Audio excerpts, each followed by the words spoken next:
Good evening, everyone. Welcome to the Thursday night segment of The Outer Realm.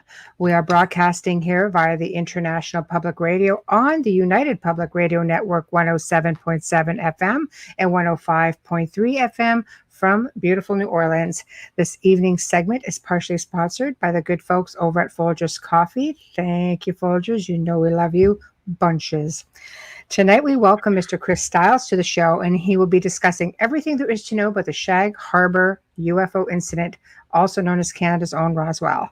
In order to participate in tonight's show, you're going to have to head over to either the International Public Radio or UFO Paranormal Radio Network YouTube pages.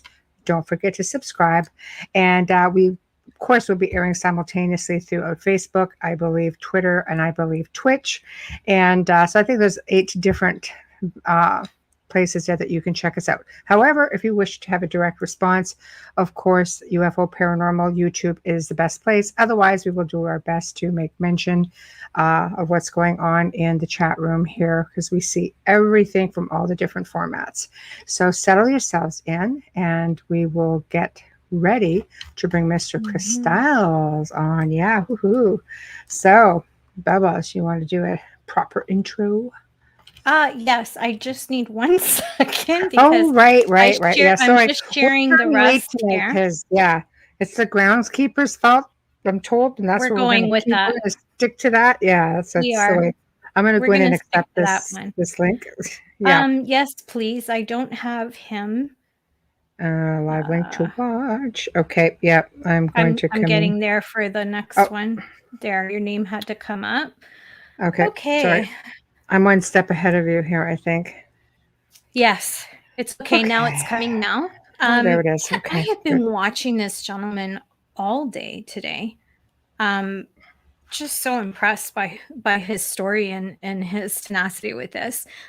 Chris Stiles is an independent Canadian UFO researcher who is best known for his work on the Shag Harbour Incident and other classic UFO cases that have occurred in Atlantic Canada. He has appeared in several feature UFO documentaries and numerous segmented shows. Produced in both the USA and Canada, Chris has presented at various international UFO symposia and is the co-author of 2 UFO books, Dark Object with Don Ledger and Impact to Contact with Graham Sims.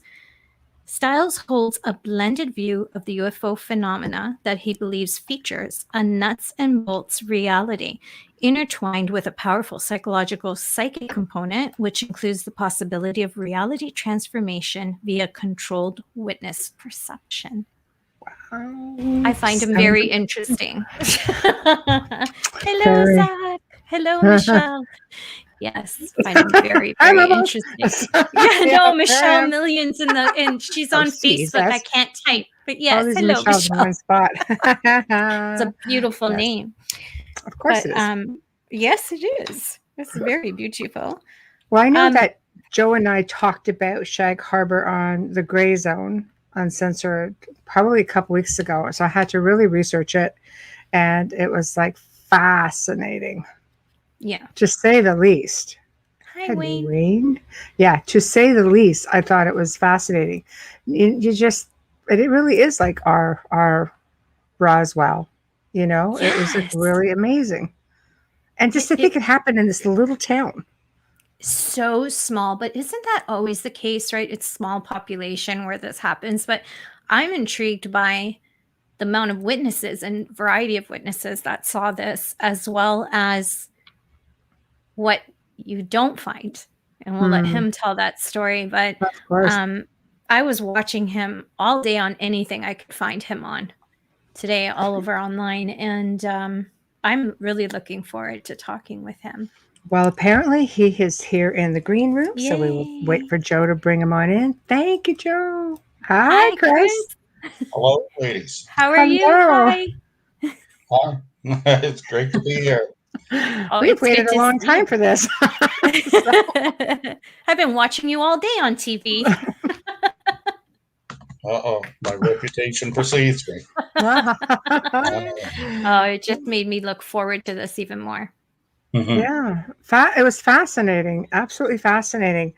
Of course, I'm going to start off basically with, I always call it the humble beginnings, but what made you the man for Shag Harbour? How did you come into being this researcher of UFOs and so on? I've answered that a number of ways, and let's start with the word unemployment. Okay, that works. That works. Unemployment it is. I get it. The only reason I mention that is that it allowed me the time. There was time in my hands, right? And while I entered this world, which was largely foreign to me in my life, I've been very lucky when it comes to work and gigging. So anyway, I watched for the first time, it would have been a rebroadcast on the old show Unsolved Mysteries about, this is the one that had the segment about Roswell that involved, the early research being done by Stanton Friedman, Kevin Randall, and others, right? Mm-hmm. And I had been unaware of this. This was my first exposure to it. And of course, it instantly dredged up memories of Shag Harbour. And I was watching this with a close friend. And when it was over, she said, well, what do you make of that? Could such a thing really happen? And I said, well, I know it's possible because it happened here. And at the time, I didn't know the date. I knew it happened in Shag Harbour, a fishing village, not quite a town. I knew it was in the 60s. I couldn't have picked the year or the date. And this friend of mine challenged me. She said, Friedman there, she goes, the physicist that was on, he lives in Fredericton, New Brunswick. She goes, you should give him a call. And I said, I'll do that. And she said, no, you won't. And she kept challenging me and goading me. And this is in the days, this would have been 92. This is before the long distance plans, and I didn't have a computer. Yeah. And I picked up the phone, used the long distance operator, and got a number for Stanton and called the number. And instantly a human answering service picked up and said, well, no, he's not at home. And we have a number if it's important. And she kept saying, it's important, it's important. So I took that number and called. Turned out he was in Austin, Texas, about to go to a MUFON conference. Nice. And I called, but he took 20 minutes out of his day to talk to me that first time. Super nice man. Yes, and that was how it all started, and he gave me some real basic advice. And of course, I had to go out and find the date and all that. But real simple things, you're going to like this. I remember he looked at me and said, you know what? He said, you're lucky. He had no remembrance of the case himself. And I said, lucky how? He said, fishermen don't move. Isn't that great? Just these little practical things. He said, it won't be like Roswell. Fishermen don't move. Right, that's true. That's true. And, next thing you know, I was out of the blocks, and that was how it all began. I took his advice. He sent me an application for the Fund for UFO Research. One thing led to another. And next thing you know, I was knee deep in the hoopla. Aha, the hoopla, indeed. Yeah. Well, that was 92. And, by early 94, I was on national TV in Canada, and everybody was buzzing about it. And one thing led to another. It was just my persistence. I made lots of mistakes. I'd like to think I hope that I learned from them and went on. But the important thing was I just got out of the armchair and did the work. Learned from my mistakes and just continued on. I actually first heard of Shag Harbour because a friend of mine was in Nova Scotia, and I believe you did his show, which was Dave Benison from The Long Story Short. Here in Niagara. He would have been from Niagara Falls. He was spending, I guess, 2 or 3 weeks, and he went in and he says, oh my God, this is great. I'm going, what's it about? And I think, I'm freaking Canadian. How do I not know this? I know stuff from all over the world. How do I not know about Shag Harbour? So it's just like eye-opener for me. Yeah. So, I don't travel much anymore, but my experience has been, since this took off, that it tends to be better known outside the country than within Canada. My communication, when I check my mailbox, the old snail mail, or, requests I get for appearances or just questions or, document packages, they often come from Japan, Spain, whatever, Wow.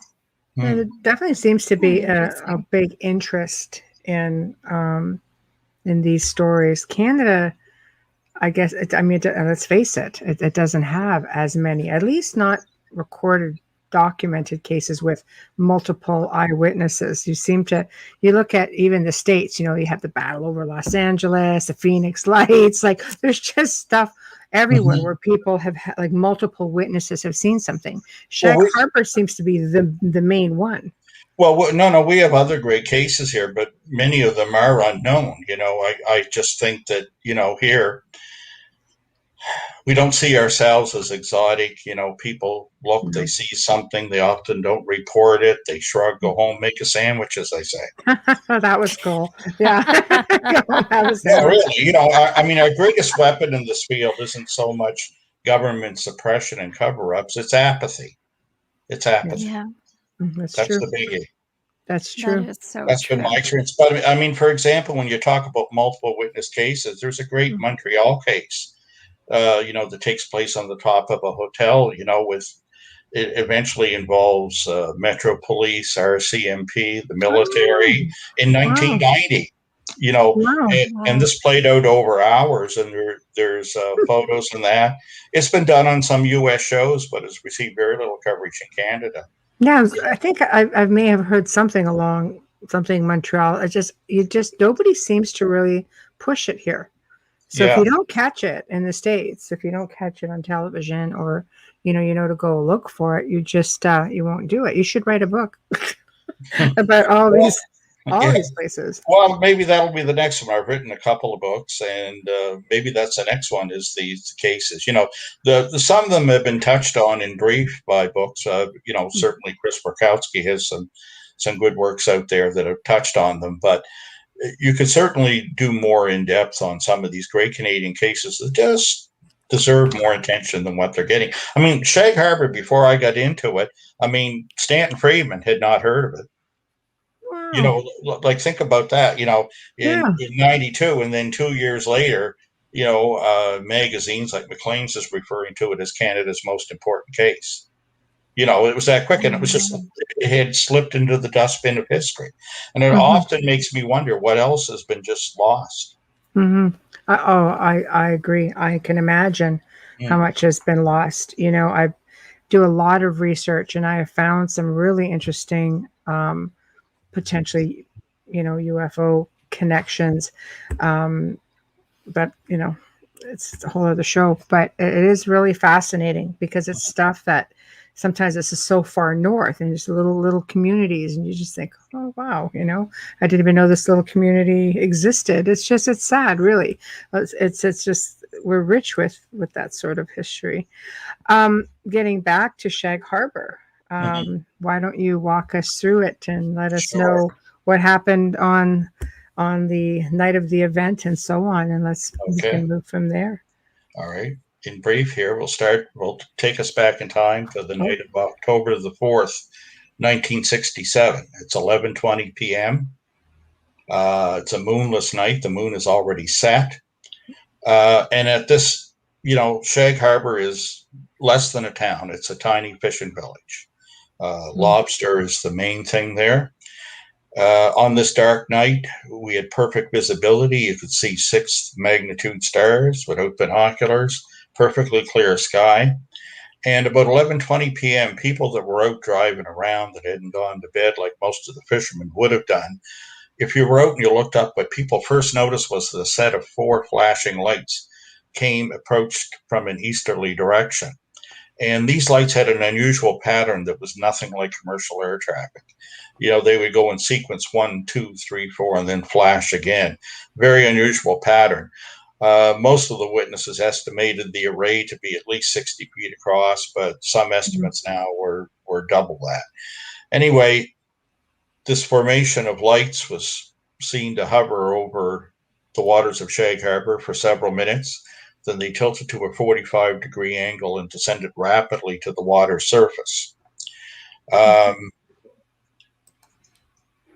right away, several people contacted the nearby RCMP in Barrington Passage. No one reported a UFO. One of the unique things about this case, people were greatly concerned, and their only concern was that perhaps a plane had crashed. They weren't trying Mhm. to interpret what they saw. All the calls simply said that lights had gone in the water. We think a plane's gone down. You better get here. Yeah. Interesting side story to this, the first witness to call in was a young fellow that already had a reputation as a party animal. And when he called the RCMP, they asked him what he had been drinking. And he said nothing. And they said, yeah, okay, well, we'll check it out. He had several friends with him in the car. And when it had gone down to hit the water, they'd lost sight of it temporarily behind the tree line. And his friends were saying, like, Lori, are the horsemen coming? Are the Mounties coming here? And he said, I don't think they believe me. He was about to pull away. Now, there's no cell phones. And the payphone rings again. The RCMP call back and say, are you still there? Stay there. They'd received 6 other calls right away. Oh, Wow. When the RCMP get on the scene, the UFO is still on the water. They see it. 3 officers responded and came from 2 different directions. One was out on highway patrol on nearby Cape Sable Island, and he came across the causeway and he saw it go down. So he saw it both in the air and on the water surface. wow. Once it was on the water surface, it just appeared as a dome of pale yellow light. But there were witnesses that did see it enter the water. In fact, just recently, I tracked one down, the manned lighthouse at the time. The lightkeeper's wife was looking out the window knitting, and she actually saw it enter the water. And she's one of the few people that not just saw the lights, but as the lights entered the water and they reflected back upon it, the water washed over it as it was entering at an angle, she could see that it was a round saucer-shaped craft. Wow. Yeah. And it was only this year that I managed to find her and sit her down for a face-to-face interview.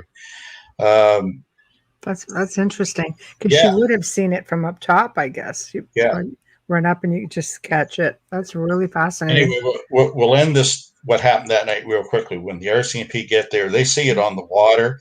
They commandeer 2 local fishing boats and attempt to intercept the object. But before they reach it, depending on who you ask, the description had either submerged or simply disappeared.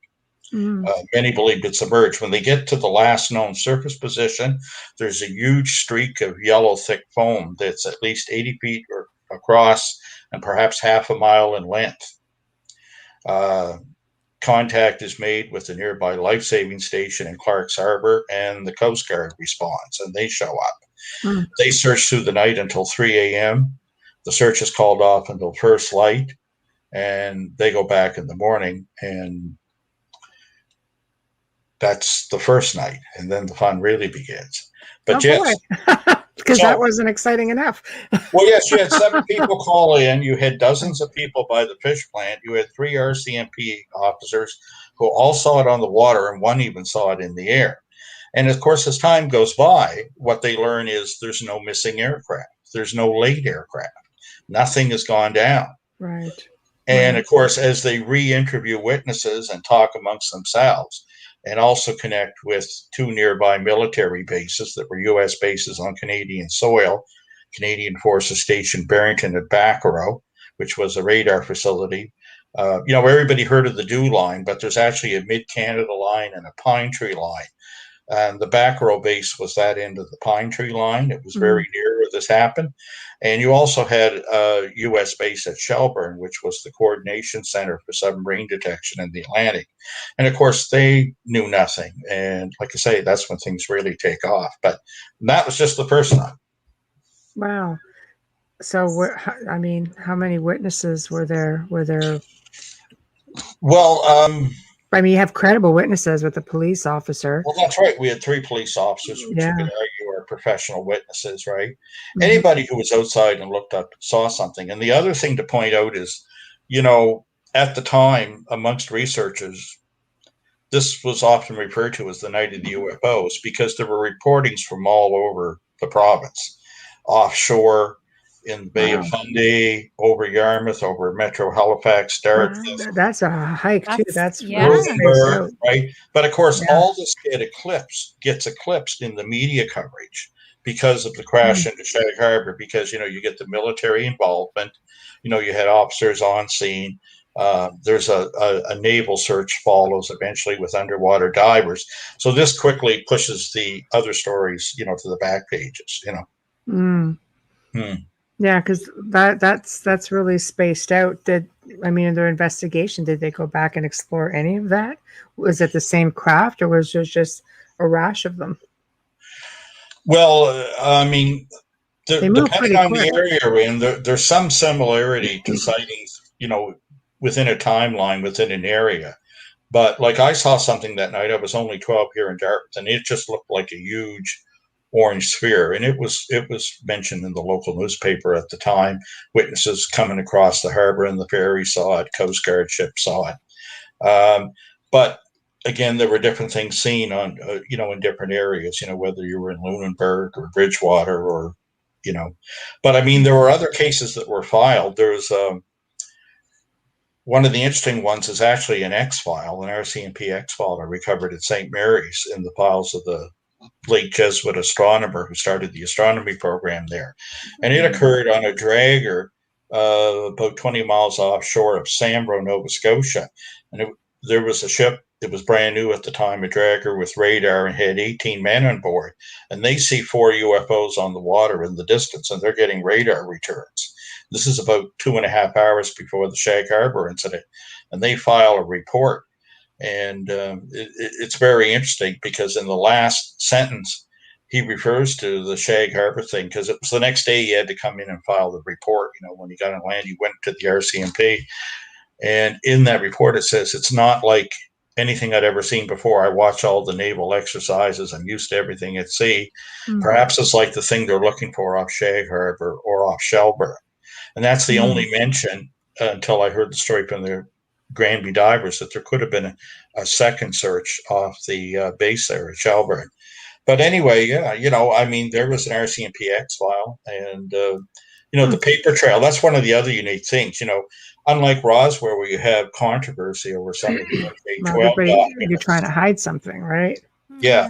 All the documents I have are available at National Archives, or they were released to me from Defense Headquarters with cover letters. There's no question as to their origin or their authenticity.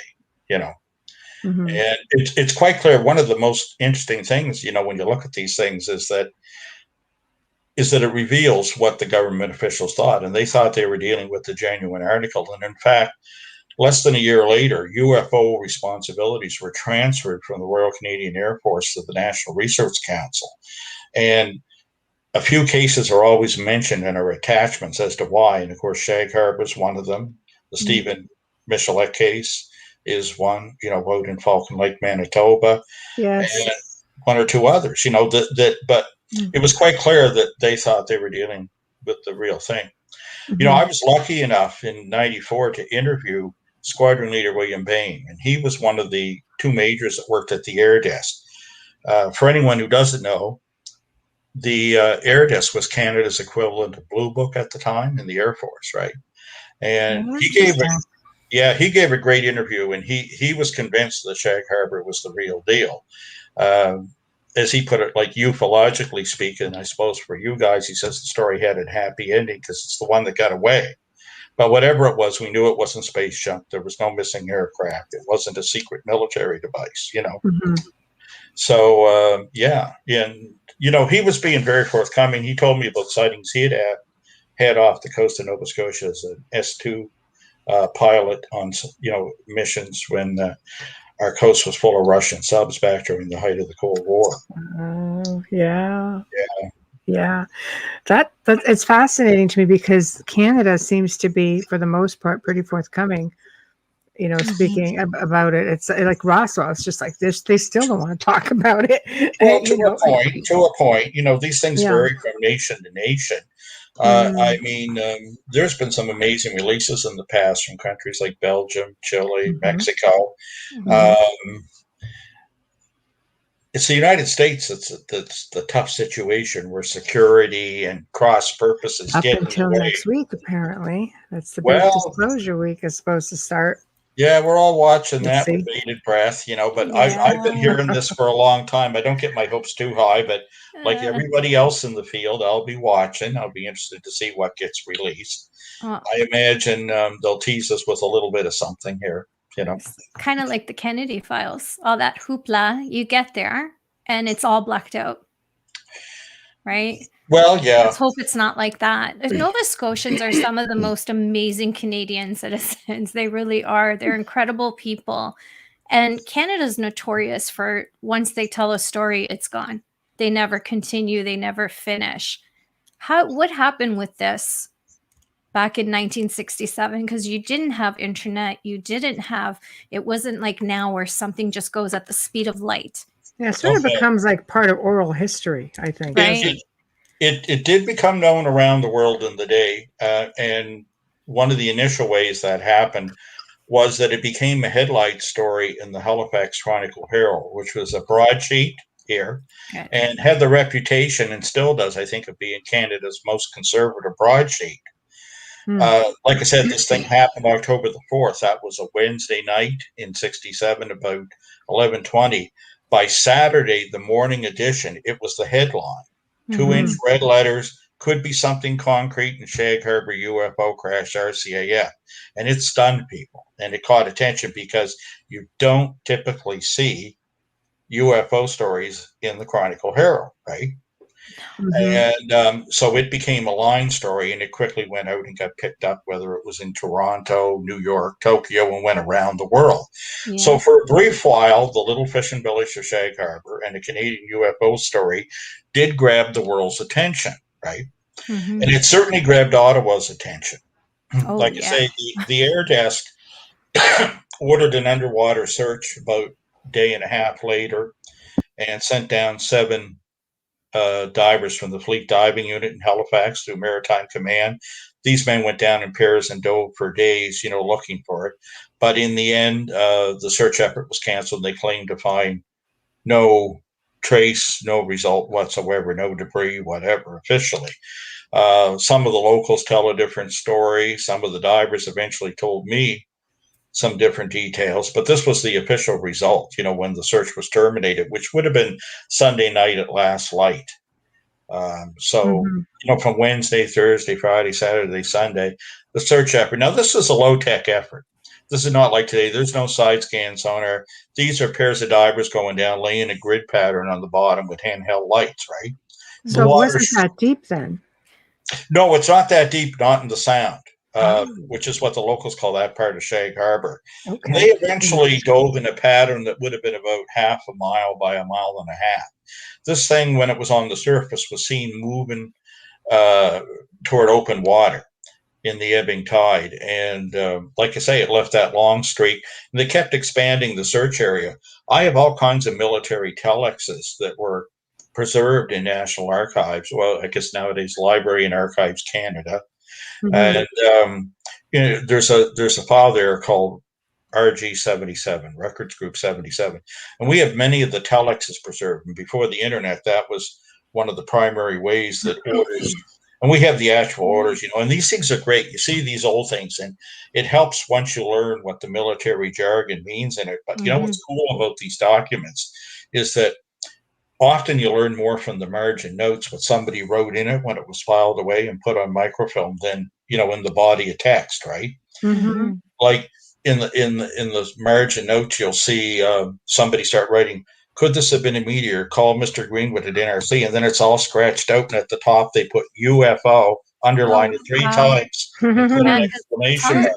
Telex is its own language to begin with. I mean, I used to use one. You have to know what the symbols mean. So there has to be a lot of translating on that. I can't believe I used to use one and I just said that. And of course, the military loves their acronyms and the jargon. And there's another language. Yeah, and some are obvious, like CAN would be Canadian Maritime Command, but some of them are less obvious. DOPS, Director of Operations. But I've been sifting through these things for a long time. You get familiar with the jargon. And of course, being in Halifax, being a large port and military center, of course, I ask retired people and friends and people who did serve, what's this mean? And, you get accustomed to it. But like I say, usually what's more telling is not the body of text, but those margin notes that some staffer wrote while they were dealing with this or filing it away. Some of them are quite revealing. Trying to make sure they don't lose anything. Well, but then again, as I heard in part of the investigation, we could talk about this for days, they did lose things. And even when I interviewed Squadron Leader Bain in Ottawa, he I like how he put it to me. He thought at some point they'd been stick handled by the Americans. The Americans were involved in this search, and these things had happened many times. And a lot of people don't know. One of the things that got released some years back is there had been in the 60s and 70s and beyond a working arrangement between our two nations on such matters. And it was something that nobody had ever seen in the policy, and everybody knew it was there because retired officers and RCMP would mention it. And they always called it the Space Object Contingency Plan. But we never had a copy. And whenever you put in a request to Ottawa, to the archives, they always said, well, we don't know what you're talking about. And one day I've developed a whole chapter on this in the book by mistake. I called to complain, and I always try to complain directly, give them a chance before I used to go to the Information Commissioner of Canada. And when I did this once about a file they said they couldn't find, somebody said, no, there's no more cases. They sit here for 3 years. We just transferred the whole lot in Records Group 18 to National Archives. Sorry, Chris, all this here is an old policy document called the Space Object. And I jumped up and I said, well, that's it. That's what I want. And the person handling the request, the officer said, no, it isn't. I have your request here, and that's not it. And I said, no, that is it. Of course, I'm lying, right? But I'm saying that is what I wanted. I just didn't know what it was called. And she said, well, you'll have to put in a new request. I send one in. Next thing you know, the chief archivist calls me back the next day and says, I don't know what you're talking about, what this is. Oh, I said, well, the corporal read from it to me. Oh, she did she? And I created this thing. And the next thing he calls up and admits that they had it. And he said he could release it to me, but he said, we'll have to come to a working arrangement. He said, because I can't do this through the act. And that kind of got me. He said, because it would take too much time. I'm going to need permission from Ottawa, from every provincial capital, and from Washington, because it shows our working relationship on UFOs with foreign powers. Yeah, I'm hoping Joe, our producer, is going to be able to come on for a few minutes at the end of the show, because he's got a little bit of something. He was in the American Air Force and or the Navy, sorry. And he does have a little story to add to the Shag Harbour, but I want him to tell it. So we'll bring him on after to tell you. Yeah, because if you're not, it really goes hand in hand with what you're talking about right now and the step further that they went.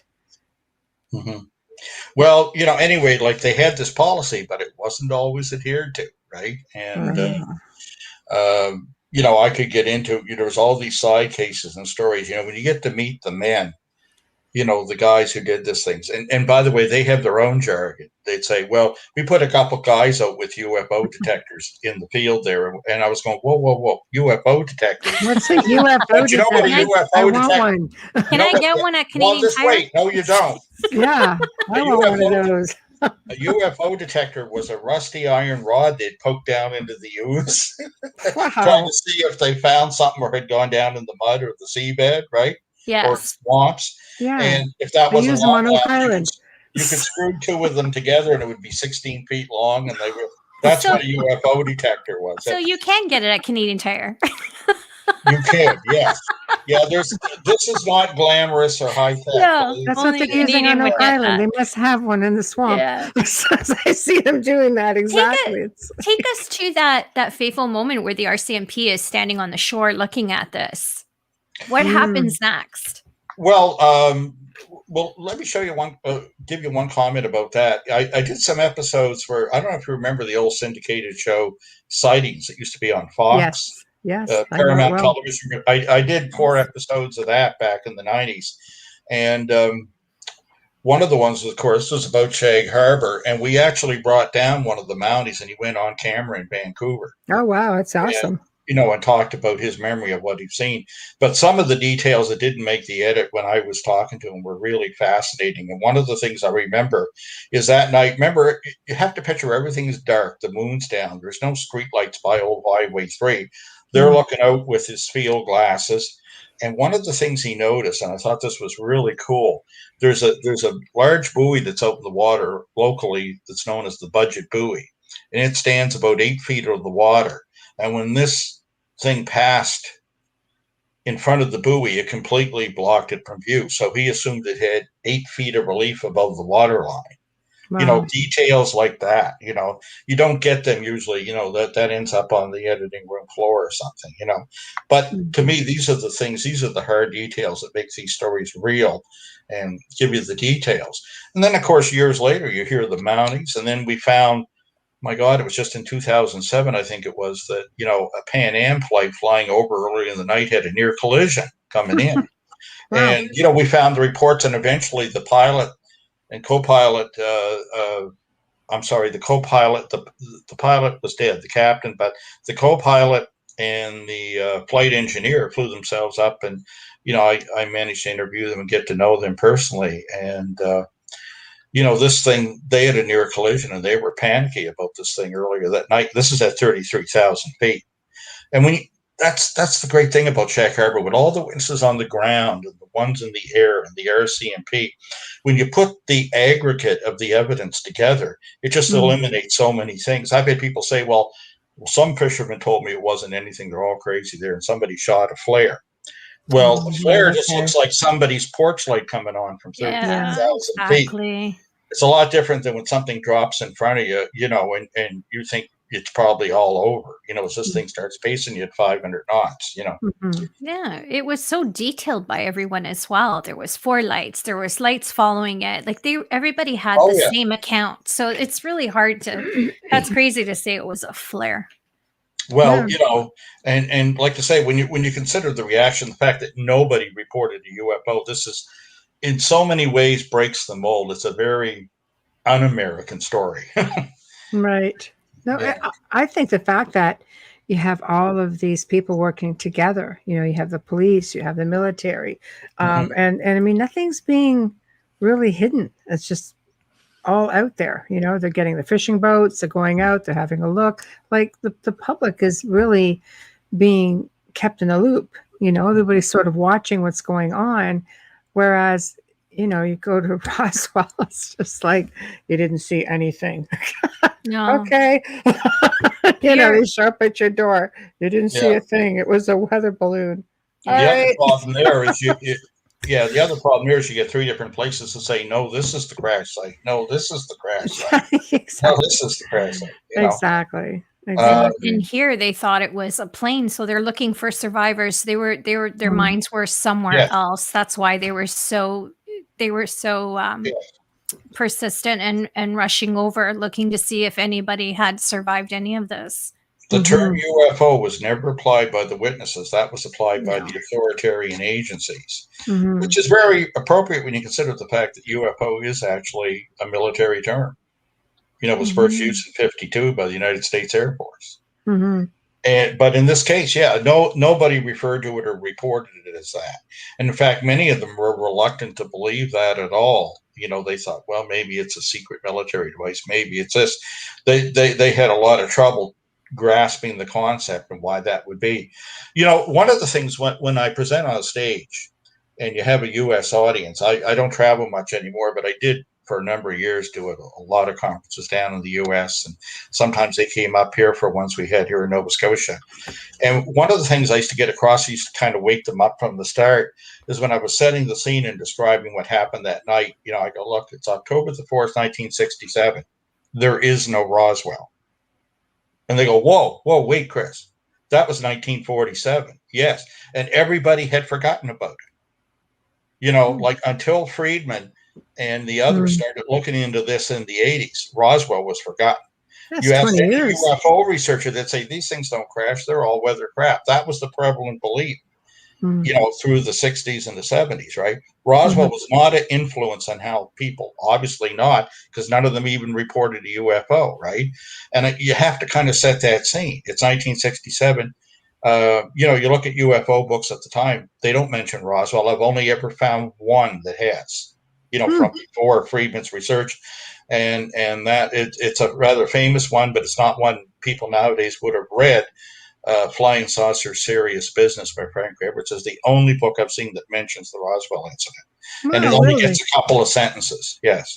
Oh, it's interesting. It had been forgotten, like Shag Harbour. Like Shag Harbour.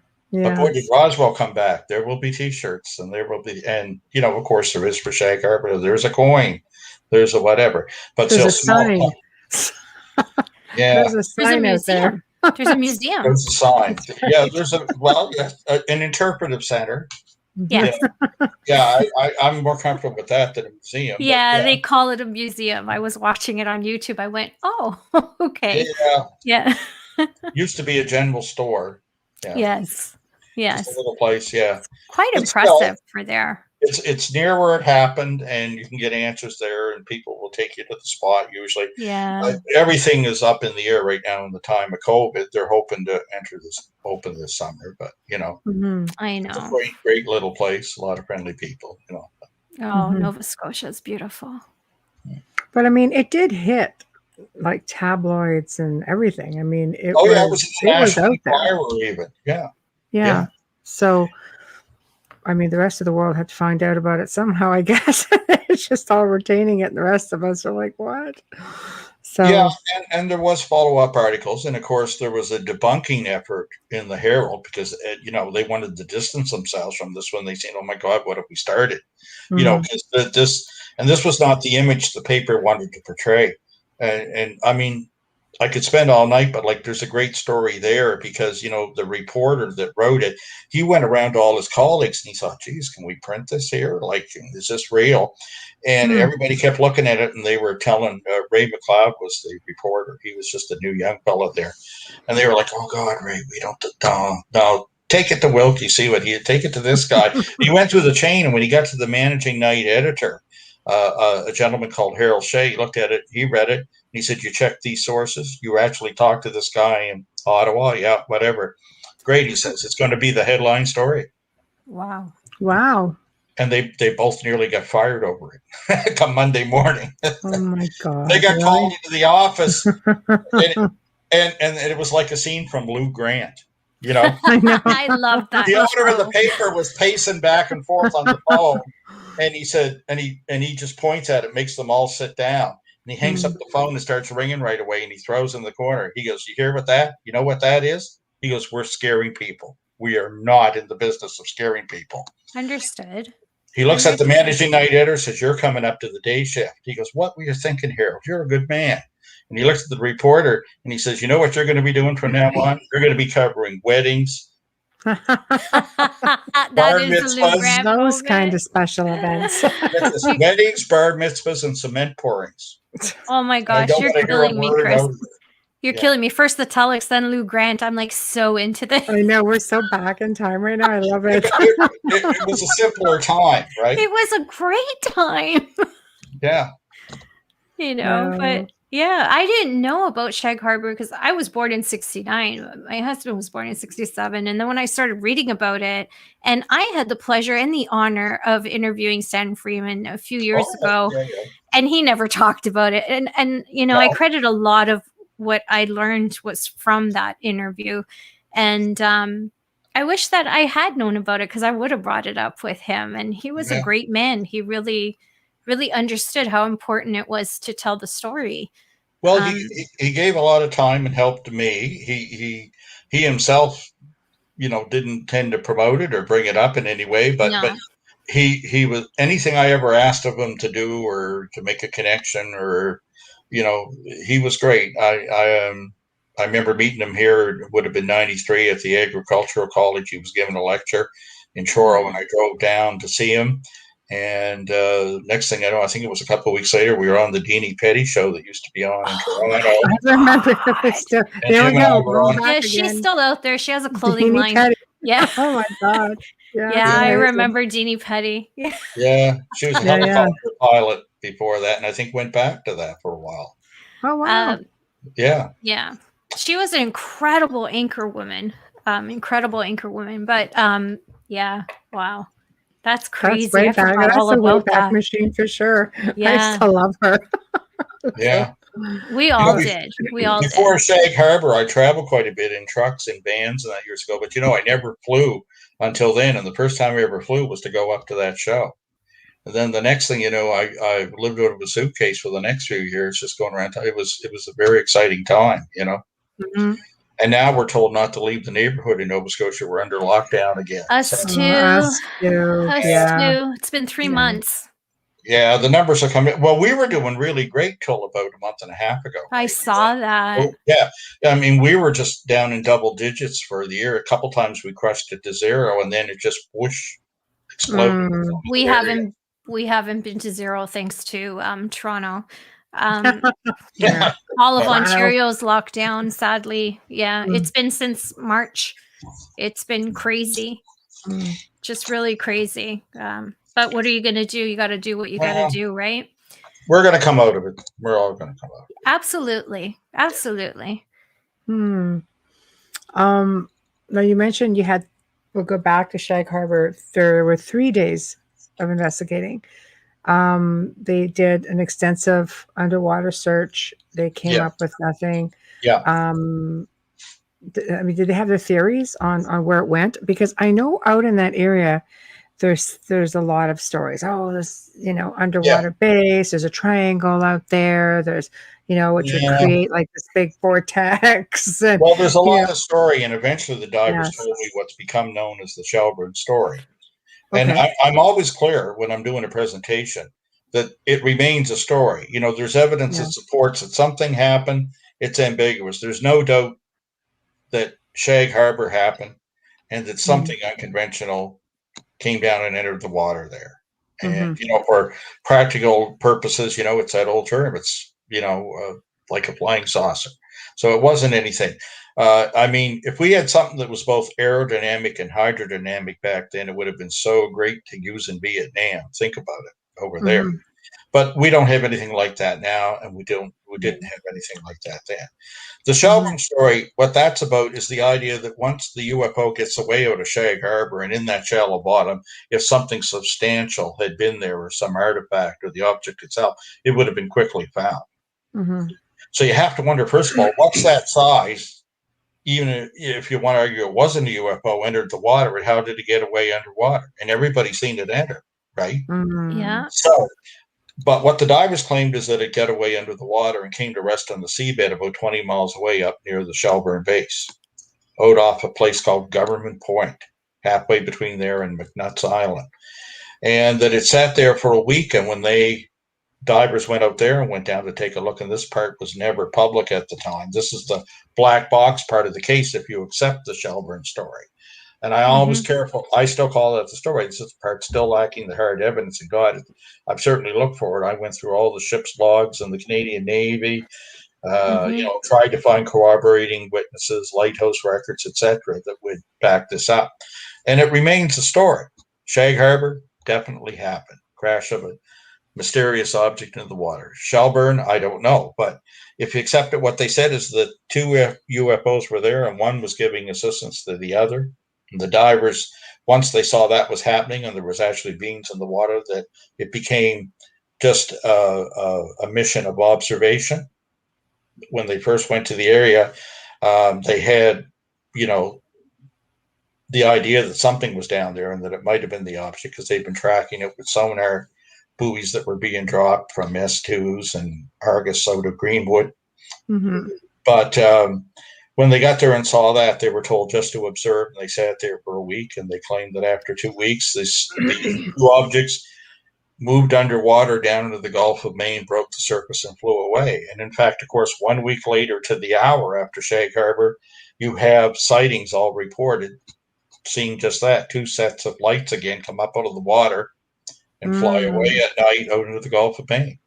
Joe actually confirmed that story. Our producer. Yeah, and that one too was also in the National Enquirer and many newspapers, right? That's become known as the Cameron sighting, which was the family that reported. 4 members of the family stood out and watched that for some time, right? Wow. And that was like, say, 1 week later to the hour.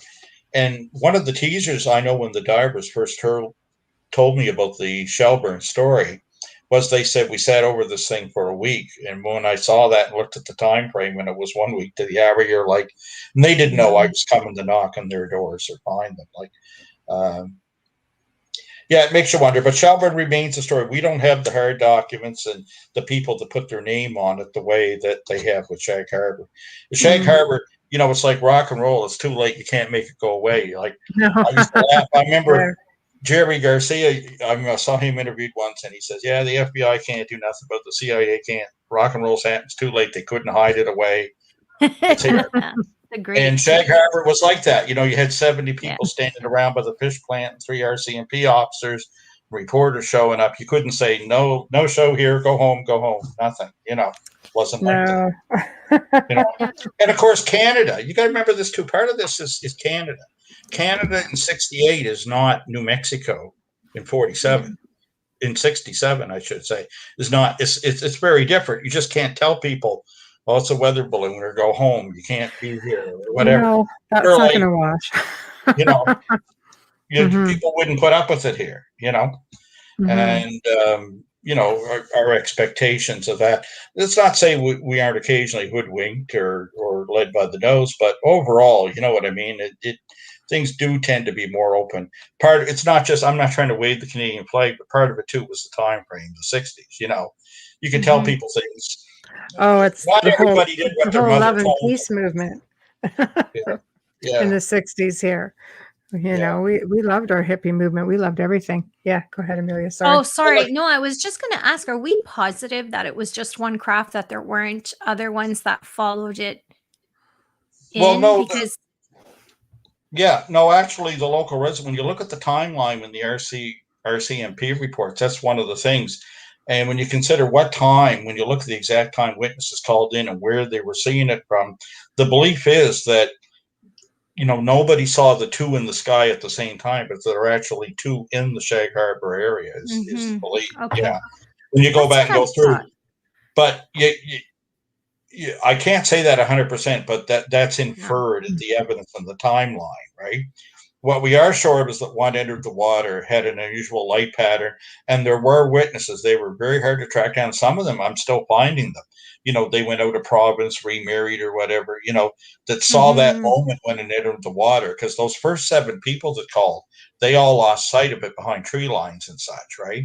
Absolutely, But when I talk about the manned lightkeeper, that lighthouse was on an island, and the object was actually coming toward the island, when it entered the water. And the lightkeeper's wife was sitting at home knitting, looking out the window. And I guess she was like, oh my God, jumped to her feet. And you can imagine, right? Oh my God. Yeah, I'd be like, oh. Nowadays, everybody be grabbing their cell phones, click, click, click, click, click. And it's really hard to hide a story like that. But back then. Yeah, you have to see it in that context. It's like the pilots that flew Pan Am 160. That's the last chapter of my book, Impact to Contact, and we only found them like 10 years ago or so. I'm terrible with the dates here, but I mean, when I first interviewed them on the phone before I met Ralph Lowinger face to face, and that, I can remember the flight engineer talking to him, and it was all those years later. And when he's telling me on the cell phone, you could hear the emotion in his voice. You could hear the fear and the apprehension when he recounts what it was like and how close they came. Like you said, we thought it was all over. That was it. We're done. I mean, and, when you're recounting something from 50 years ago, and you're evoking that kind of emotion, like for, men who have that kind of training and that kind of coolness about them, in heated situations, note these things right away. And I've investigated enough of these things now. There's little things you look for that are tells, on the genuine cases that just stand out, Yes. You have to see that emotional reaction, and it seems to be different time. Sorry. The East Coast itself seems to be a bit of a hot zone. I mean, have there been any other incidents since that time that have been documented? Because I'm sure they've been there, but there's been all kind. In fact, I never thought I'd be lucky enough. Like, I saw something. I wasn't in Shag Harbour. I was a 12-year-old boy here in Metro Halifax, Dartmouth, when I last saw a UFO that I could say, well, that was a UFO. That wasn't a Sea King or a plane or a meteor or whatever. But in 2018, not far from Shag Harbour, I was on Cape Sable Island, and we had a daytime sighting, but not a cloud in the sky, that lasted an hour, 20 minutes, and there's video of it. And, again, we had multiple witnesses of that, and it was something very unusual. And what we saw was an orb, and when it came close, it disappeared a few times and reappeared. I believe it was probably very similar to what had been seen in the Atlantic by the Theodore Roosevelt pilots. Now, this is not the Tic Tac sightings in the Pacific, but there have been sightings in 2014 off the coast of Virginia by F-16 pilots flying off the deck of the USS Teddy Roosevelt. And what they saw was orbs that were kind of clear or at least translucent, and there were cubes inside them. And this is what we saw when it was at its closest. We were kind of seeing it vertices on, so it kind of looked like almost like a peace symbol when you're seeing it corner on inside the. But we saw this in the daytime. I was actually in Yarmouth, and numerous people started calling me and asking me where I was, and they were hoping I was in Shag Harbour. I said, "Well, I'm not in Shag Harbour."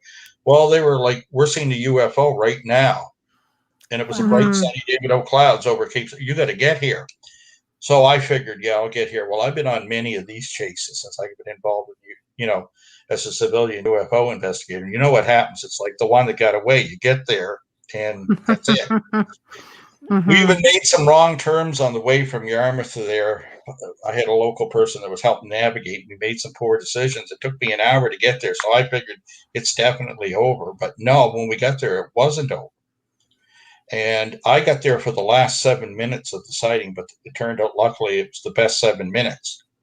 Because when I first got there, this thing had moved out to sea, and it was just a dot, a bright, shiny dot in the distance. Now, this was on a bright, sunny day.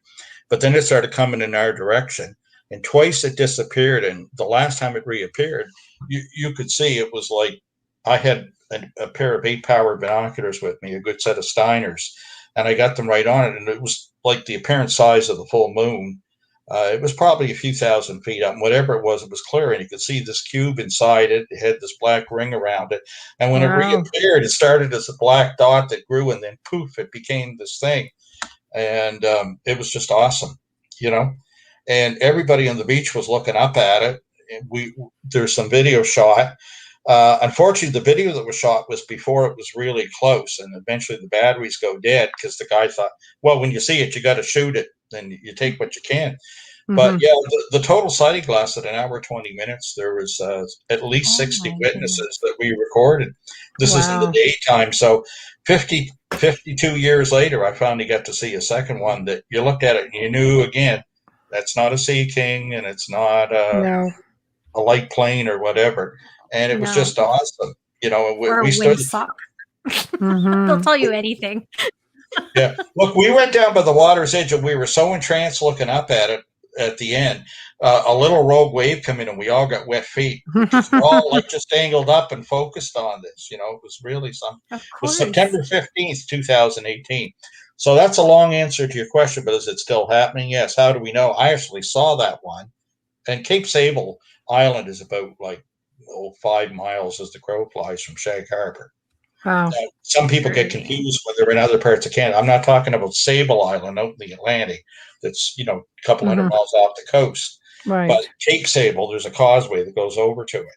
And like I say, you're talking 5-6 miles from Shag Harbour. And so are things still happening there? Yeah. And I know because I saw them ourselves, and we have the video of it, in fact, there's a TV show that we recently did. There's a new series coming out, and I'm not even sure what the working title is, but I think they're going to use that clip in it too. So hopefully, it's exciting. Yeah. I'm not the copyright holder. I wasn't shooting the video, but I got there at the end and caught, like I say, the last 7 minutes of the sighting. And I'll tell you, it charged my battery. It's been a long time since I saw something, because people see things, and I'd be the first to tell you, and most of them are misidentification. People are great observers, but they're bad interpreters. They tend to over-interpret. But what we saw that day in the day was definitely something otherworldly. I don't know if it was extraterrestrial or extra-dimensional or something. Some of what we seen almost led me to believe it was a living thing itself. Oh, really? Yeah, and there's a lot of theories with that. The kind of cat and mouse behavior, and like one of the witnesses said to me that was standing there, they were all kind of in shock, and one looked at me and he said, "Man, it doesn't even care." And the more I watched the behavior and how it came and went, I thought of that, years ago in the 70s, the 80s, and even in the late 60s, there were some researchers that considered that some of the orb sightings were, in fact, living creatures themselves we were seeing. That, get this, may or may not be extraterrestrial. They May may or be may not. no, that's right. They could be extra dimensional, but some people think they represent, Ah, get this is a concept I haven't heard in a long time, that there could be a shadow biosphere here on the Earth. Mm, super cool. Yeah. And that these things, under certain conditions, only become apparent. And one of the researchers back in the day, a New Zealander called Trevor Constable, used to try to film them when you couldn't see them with ultraviolet film, and he had some varying degrees of success. Now, this is a theory with his passing that kind of fell by the wayside. But when I've looked at the pictures he's taken, when I look at what I saw that day and the behavior, like I said, that's another possibility. And when you look at biology right now, there's a revolution going on there where some of the people looking at the origins of life think that, there was an RNA world before there was a DNA world, and that it could have also involved, panspermia, that seeded life here, but that there could be other forms of life here. And I've seen this in some of the works right now that are being considered. You'll find articles about this in Wikipedia that could suggest that there is a shadow biosphere and there's life on Earth. Even things like desert varnish could be a crude form of life that we don't recognize as such. mm-hmm, mm-hmm. So what if these I things would agree are, with that. yeah, so maybe these things slip out from another dimension, or maybe they're not normally visible. I don't know. But I mean, the behavior of some of these orbs, almost makes you think that, because they don't appear to be technology or craft as such, right? But they're Mhm. No, it's behaving always in like such a way, almost like they were a living creature. I mean, they could be a probe. it, it makes Mm. sense because when they were talking about how the when it went into the water and they were there and they were saying how it was yellow like sulfur, some could smell sulfur, some didn't smell anything, and how Yes. they would Yeah. put it through sieve and it would just dissipate. It does Mhm. make sense that it's something biological or different in that way, that it just Well, disappears. I mean, dimensionally speaking, we do have layers, Yeah. right? Now, So, what they did see in Shag Harbour probably was a structured craft, and was different than the orbs. But I think that the unknowns, have multiple causes.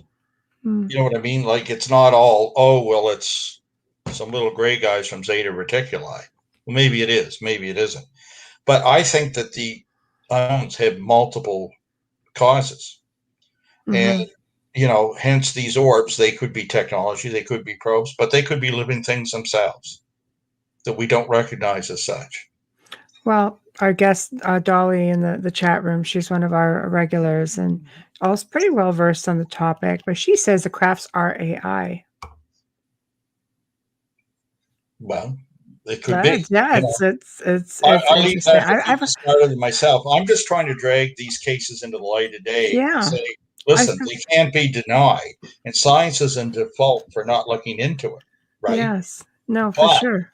I leave it to greater minds than mine to figure out what the point of origin is over the mission, if any. Mm-hmm.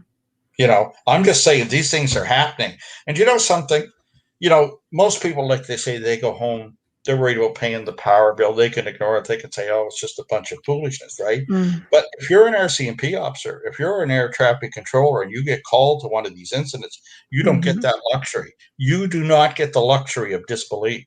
Mm-hmm. You have to deal with it. You have to write a report. Absolutely. It's all what you saw and when. It's all Yeah. science at that moment. Write what you see, they tell them. That's their Factual. training, right? That's all you can But you do. can't sit there and say, well, no, I don't have to go to that. That's foolishness. You don't, No. you don't get the luxury. I mean, if you're an air traffic controller and, you got a 747 coming in with hundreds of souls on board, and something's, that doesn't have a transponder code and isn't answering the radio, is getting close to them, Mm-hmm. and the pilots see it. Well, you got to deal with that, Mm-hmm. And unfortunately, the stigma there can be deadly at times, in that industry. You know what I mean? Nobody wants that on their record. I mean, The Pan Am 160 flight that saw the Shag Harbour craft coming in that had a near collision with it, the pilot decided that he didn't want to file a report. It was a cargo flight. There wasn't passengers on it, but you had the flight crew of 3, and there was a crew deadheading back, and the flight engineer went back and woke them up. So you had 6 pilots like in the cockpit watching this, right? But the captain that was in charge, right? He didn't want that on the record, and Logan asked them, in the communication, he said, "No, we don't want to file a report." He asked him the second time. Such a hard one. It really is. It makes sense, though. It does make sense because back then, and I know this because my brother graduated in '69, he wanted to be a commercial airline pilot, and his guidance counselor told him, "It's not going anywhere. You need to find a real job." So there wasn't a lot of flight back then. So I would be afraid of losing my job reporting something like that. I'd probably be tested and screened, and there were people in higher positions than that. I mean, I remember Carl Sagan, brilliant, real brilliant man. And he never admitted. He always came across as a skeptic. He never admitted that he believed in UFOs. He's kind of a closet ufologist, actually. Well, I like I said, he worried about, I'm not going to get any funding for, our other research if I go public and say I believe. But he did talk to somebody about it and said, you know what, he was a believer. And then he went on to founded, heavily involved in SETI, founded, the Dolphin Organization. Like he really finally just went with it. Do you know he was a classmate of Stanton Friedman's? Was he? Was he really? At Cornell, yeah. They did. Yeah. They had nothing to do. They had nothing to do with each other at the time. Isn't that Stanton funny? wasn't into UFOs yet. They were classmates at one point. Yeah. Oh, wow. Funny. I mean, he'd be quoted as saying, "I'm going to be, I'm going to be those UFO, followers' worst nightmare." Blah blah blah. But he goes, really? He goes, I just couldn't risk, not getting funding for. Our other research. And then it's like he came out of the closet one day and everybody's like, wow. Carl Sagan believed that extraterrestrials may have been here. And in fact, he thought it was a reasonable explanation for the astronomical knowledge that one of the African tribes held about the star Sirius and about what stars were double stars, because they didn't have telescopes or anything, right? Mm-hmm. And one of the things he thought that was possible is that extraterrestrials had come here in spacecraft in their technology, but that he didn't believe it was happening every other weekend or whatever, or even once in 10 years. He thought it might be once in 10,000 years, but he was open to that concept and believed that might have been an explanation for some of this knowledge among certain primitive tribes. And the other thing about Uncle Carl, as Stanton used to call him, Uncle Carl, is that Stanton didn't like to admit this, but the fact was that when Blue Book was shut down, there were people like the Harvard astronomer Donald Menzel that wanted to destroy the files, and Sagan fought hard for them to be preserved, and eventually got the American Philosophical Society to accept them. So, it's probably going a bit far to say he was a closet believer, but he was open to the possibility and thought it may have happened, but he thought it was much rarer than the UFO field portrays, right? Well, he took it another level when they opened up, started working with dolphins, because they believed that dolphins could be the key to communicating with, extraterrestrials, just because of the fact that, I mean, they were smarter than most people. They would pass IQ tests more than and beat out like human beings. But there's a lot of belief that they would be the ones to be able to teach the language of extraterrestrials to humanity. And it made me go back and think about Star Trek 4, where they came in and there was a ship coming in to destroy the planet, and they were looking for humpback whales to communicate with. Do you remember that? Oh, wow. And they had to go back in time to get, they had to steal 2 humpback whales from an aquarium and dump them in the ocean so they would communicate with this ship. And I went, that's pretty brilliant. Like Gene Roddenberry himself was said to know, like that guy knew a lot that he just wasn't talking about, So I think that what Sagan got across so well in his fictional work, Contact, is the fact that when it comes to another alien technology, when you see the whole meeting on the beach, some people think that was disappointing and some thought it was silly. But actually, to me, it was quite brilliant because, as Sagan used to say in some of his works, is, there won't, when we find an alien technology or get that first signal, there's not going to be a Rosetta Stone. Right. We're not going to suddenly find a key that's going to open up communication to us. It's going to be much more difficult and challenging than that. It might not even be possible, in fact. And I think that's what he got across so well in that movie. It's a great work. He was a great mind. I mean, and even the skeptics, there are some of them that do good work. There are some that don't do any work and just, let me ask you this then. Curiosity, just because, the whole, everybody's going, oh, disclosure crazy, over the course of the next week is supposed to start going down. So what are your thoughts? Should people, because people have mixed feelings about disclosure, about, I'll tell you my feelings. I'll tell you my feelings. Yeah. Do you think we should fear them, or do you think we should be open to it? Well, I think we need both things in ufology. Myself, I'm not in the disclosure camp. I've been hearing, I'm 65 now. Right. And I've been hearing ever since I was interested in UFOs, I was a rather young boy, that, it's coming. They're getting this ready. They're going to release them, whatever. But it hasn't ever happened. The other thing is, maybe I'm the cynic, but if I don't believe the government when they're saying there's nothing to this, why would I believe when they suddenly said, hey, here's the answer? I'd be just as skeptical from either point of view from an authoritarian agency or government. I'd have to get out of the armchair and prove it for myself somehow. You know what I mean?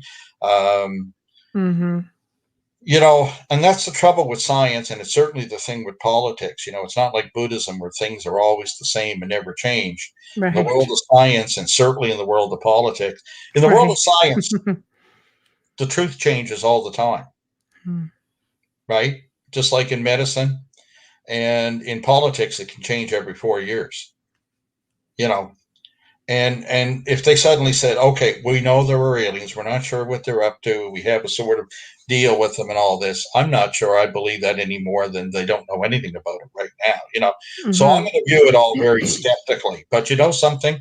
I have a lot of friends in the field that are well into the disclosure camp. And you know what I tell them?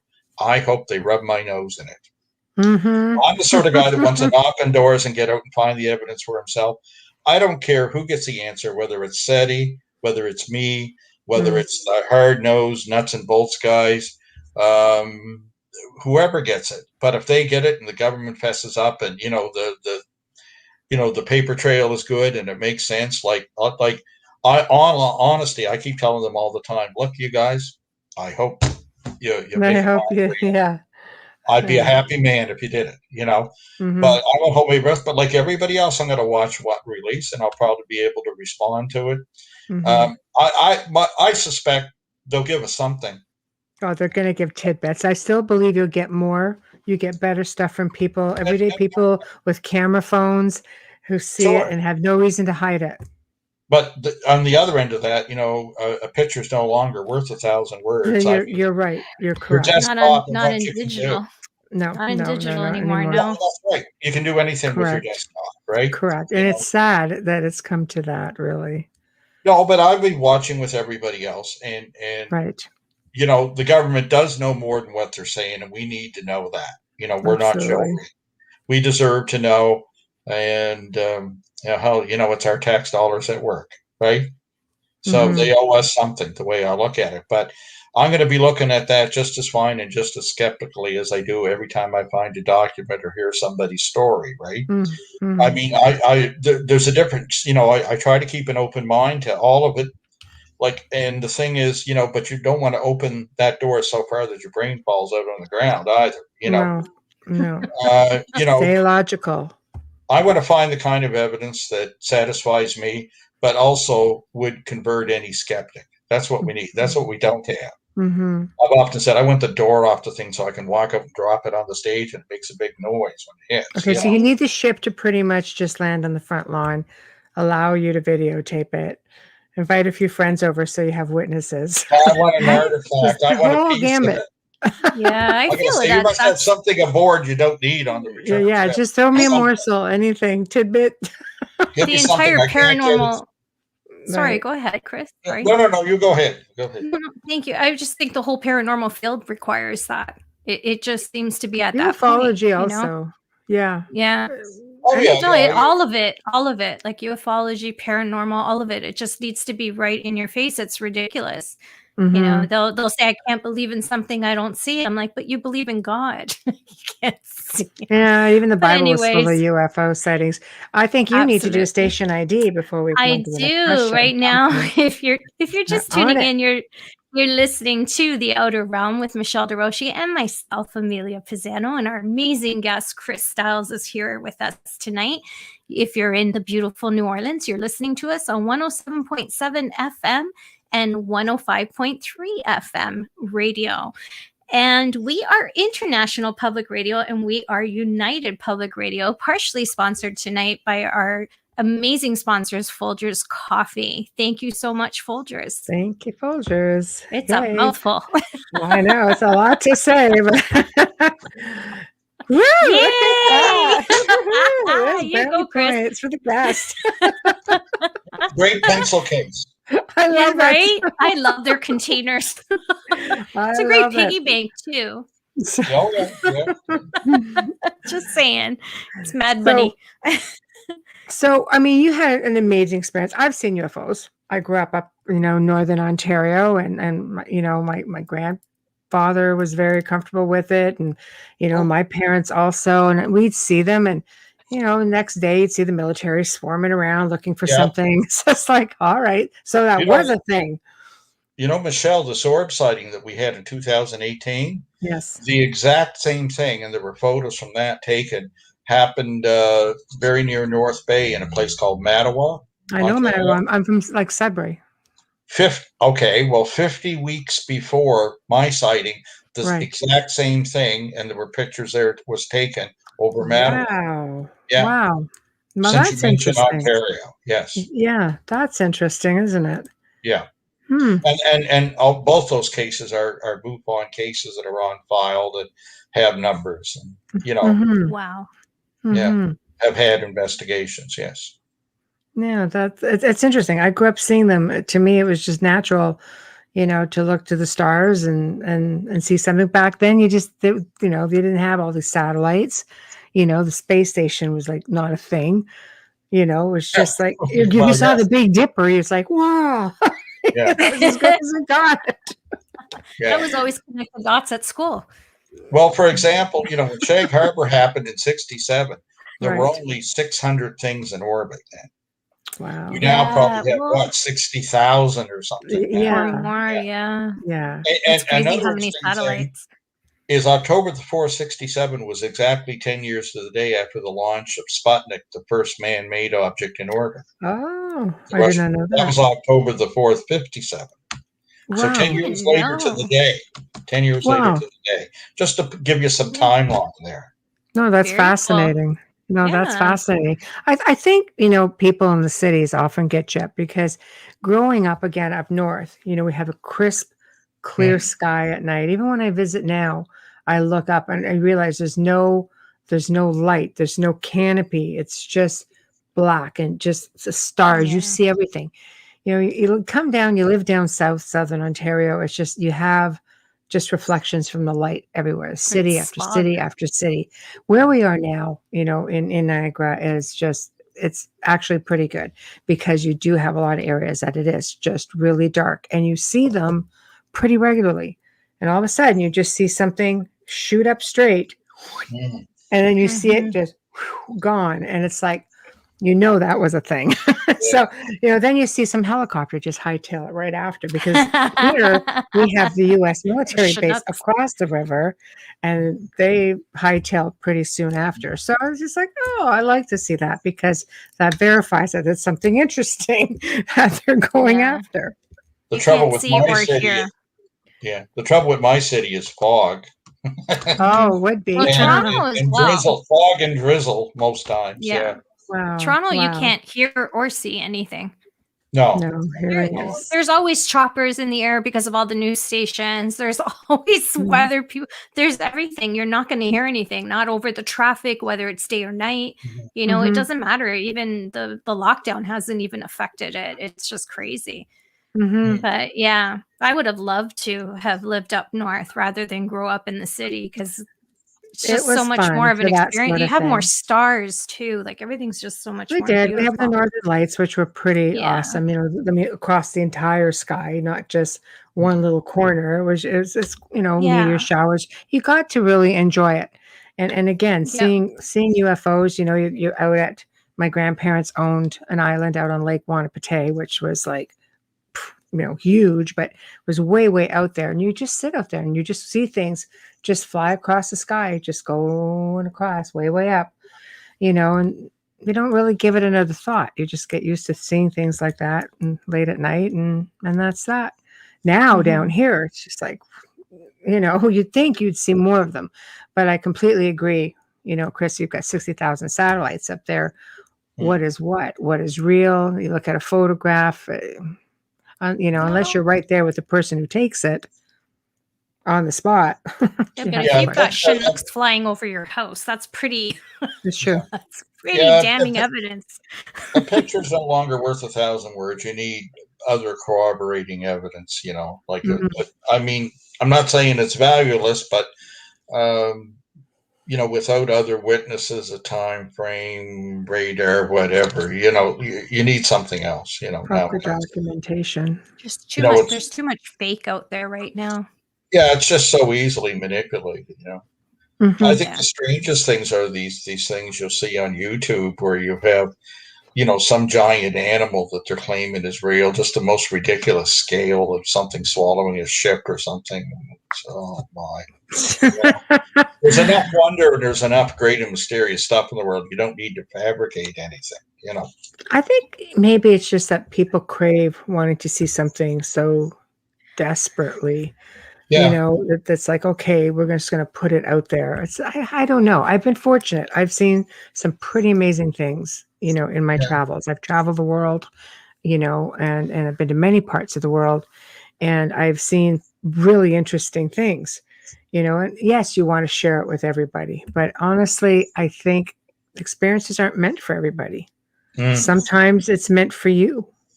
Well, sometimes there are some people I think that can't see UFOs. There's the other extreme too. I think that's where they look at it and their mind doesn't allow them to accept what they're seeing, right? I have to agree with you. Sometimes you see something very unusual and you do learn the nature. I mean, one of the things I'm quite proud of is that, you know, in my work on Shag Harbour and other cases down east here, I've solved a number of old cases, you know, definitively solved them. And the people are usually quite willing to accept the answer, the pilots or whatever. Sometimes years later, you'll piece it together.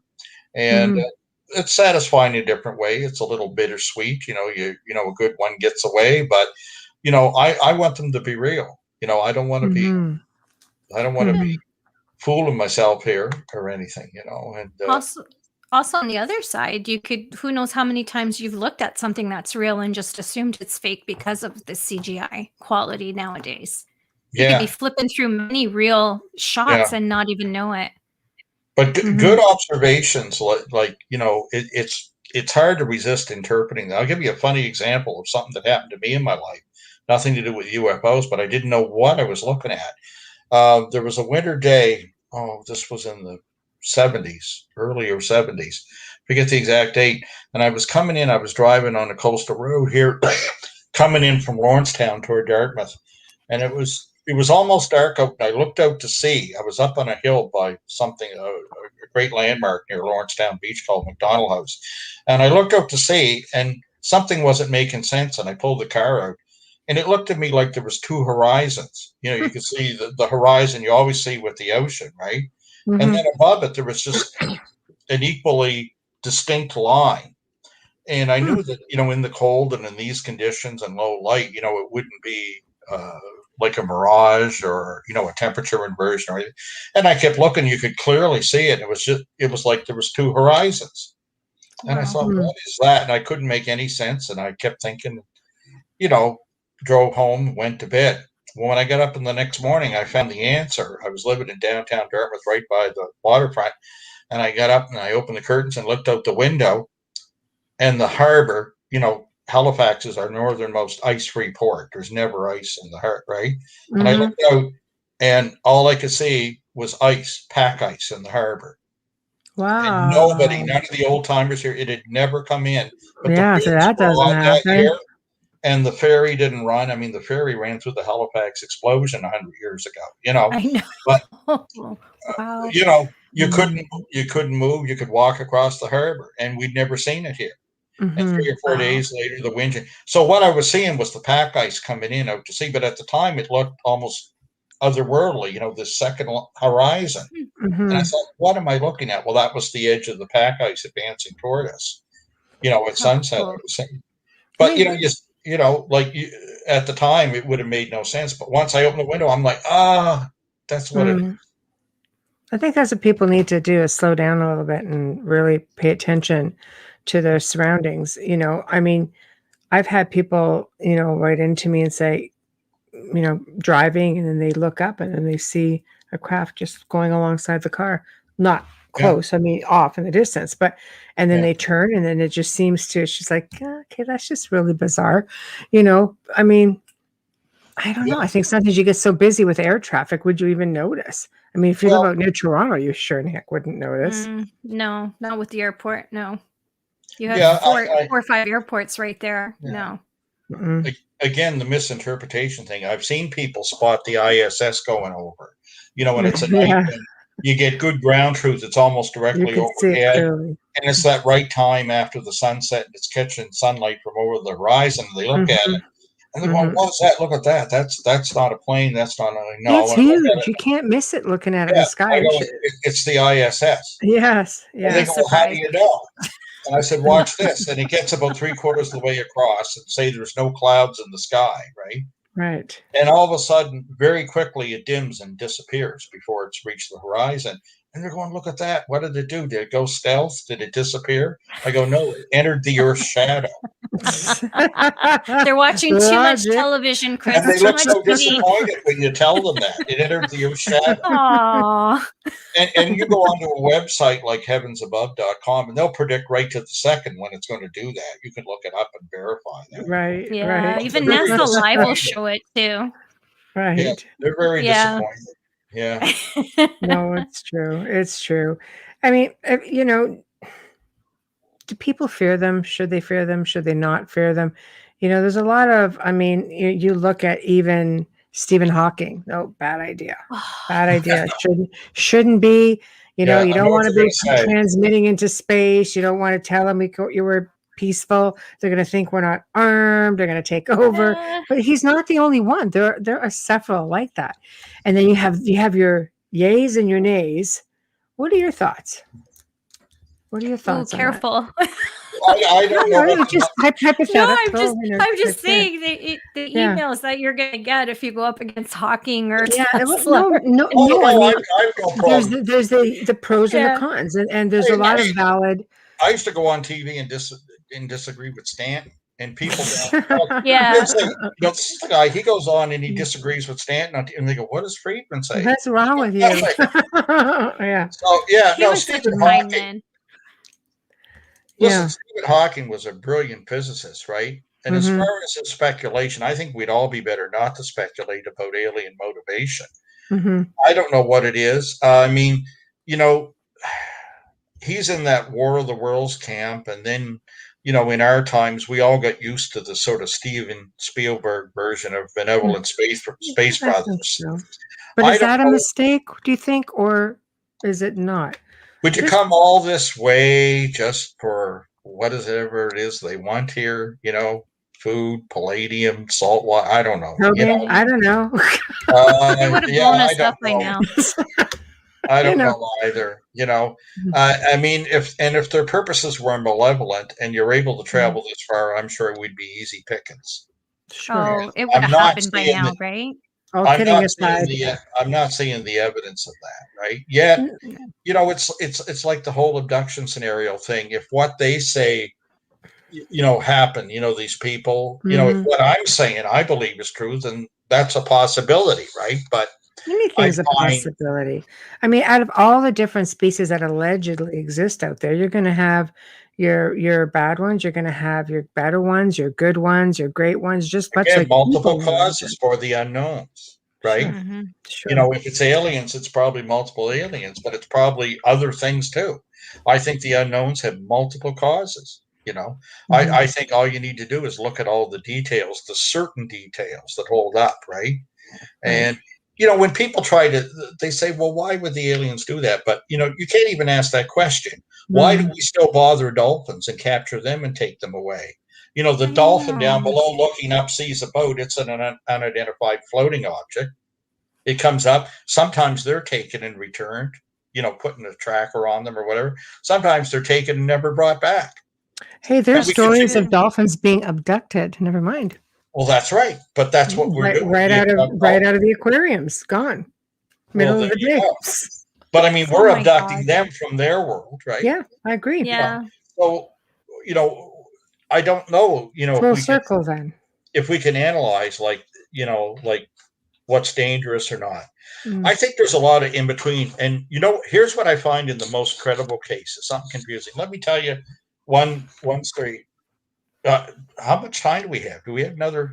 Oh, yeah, man. You got like Go 15, ahead. 20 minutes. Go Oh, crazy. cool. Well, you're Lots gonna of like time. this one because what I found is that when I dig into them and I track the old police cases and that Mm-hmm. ones I did a little study where I found cases that were very pure, I would call it, ufologically. Mm-hmm. Nobody, like they weren't in the media, nobody ever went and tried to find me or go to a show. I tracked down police cases that were very pure. And when I did this in Nova Scotia, I found cases that were astounding because they didn't fit any of the slots. Mm. And this is what led me to reconsider the work of Jacques Vallée in reality transformation. I'm going to give you one really good example. You're going to like it. In fact, I found this in Stanton Friedman's basement, the police report. He gave me a box of documents I'll never forget. How God cool. bless him.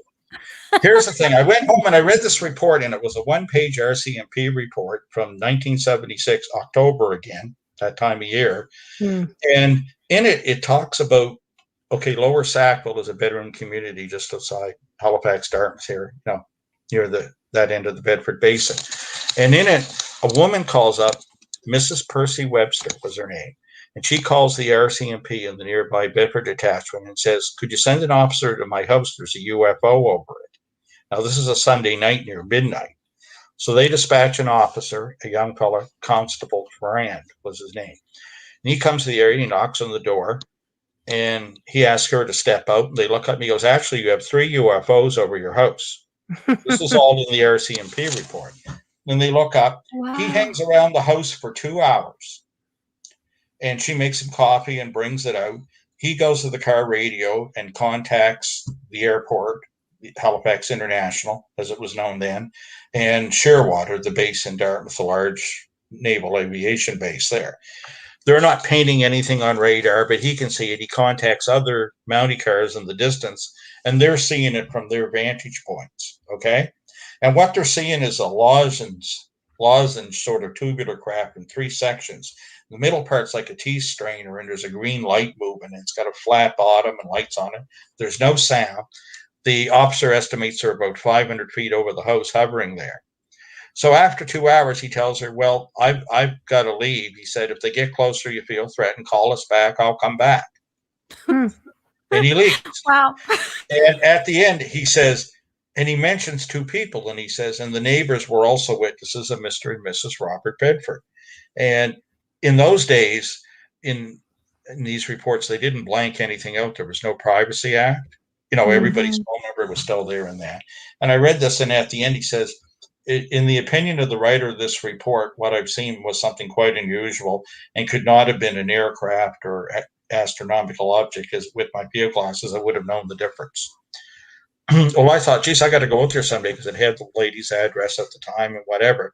One day when I was in the air, I just went to the door unannounced and knocked on her door, and she came in and said, oh, I'd love to talk to you. Her husband had passed on by this time because it was Oh. 94 by the time I'd found her. This case had occurred. I'm sorry, Yeah, in 76.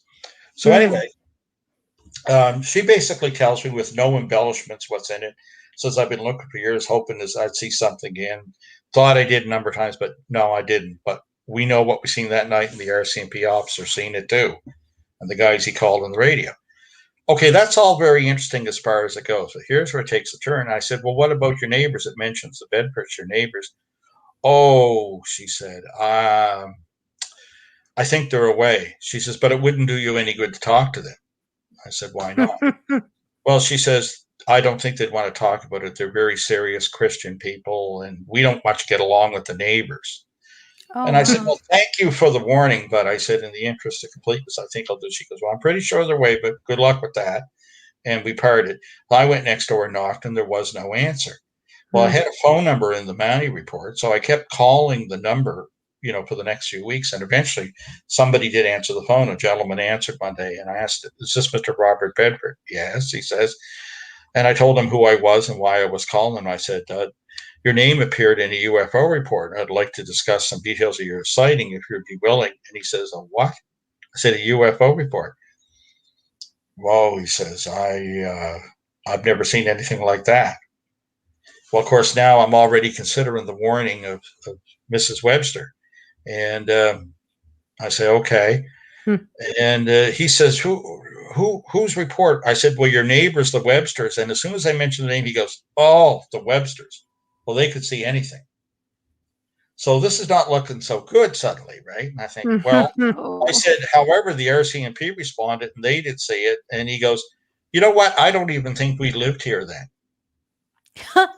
Really? And I can hear his wife in the background, like coming up the hall toward him, talking on his old landline, right? And she says, dear, who is it? Who's on the phone? Oh, he goes, the Webster saw a UFO or something. And I can hear her saying, dear, that was the night, the night. And he says, just a minute. And he covers the phone and I can't hear anything for 10 or 20 seconds. And then he comes back on and he goes, yes, he goes, I'm very sorry. I know what you're talking about now. And then he said, just a minute. He goes, dear, when did we move down from Ontario? And he goes, were we here then? And yes, she said, we came that summer. Yes, yeah. He goes. And then he said, yeah, I know what you're talking about. I said, so you did see a UFO? He goes, no, I didn't. Well, I said, your name's down on the report. I said, can you explain this? Yes, he said, and I'm sorry that I said what I said about the neighbors. He said, we don't get along with the neighbors. And I almost laughed because I said the same thing. I don't get along with the neighbors. He said, but I shouldn't have said that. He says, I'm a Christian. And he says, I don't want to leave a wrong impression about somebody because that really wasn't fair. We don't get along. But no, he says, I know what you mean. I said, no, I understand. You don't have to like everybody. He said, no, but we have to love them. That's part of my faith. I said, well, I'm not a person of faith, but I respect that with no end, So then I said, so why is your name here? Well, he says, I'm not very proud of this. He says, but I know the night you're talking about. He goes, and me and the wife are hiding under the bed. Okay. I said, can you tell me a little more? Well, he said, there was this awful noise. Now, the Mountie and the other family are standing on the front lawn. They're not hearing anything. This house is right next door. You could chuck a pebble underhand and hit it. Mm-hmm. And he's saying the whole house was shuddering and the noise, it was the most ungodly roar. He said, listen, I'm a naval architect and I fly in Sea Kings and Labradors all the time. I didn't know what it was, but I knew it was low over the house and I didn't want to know what it was. I knew it wasn't good.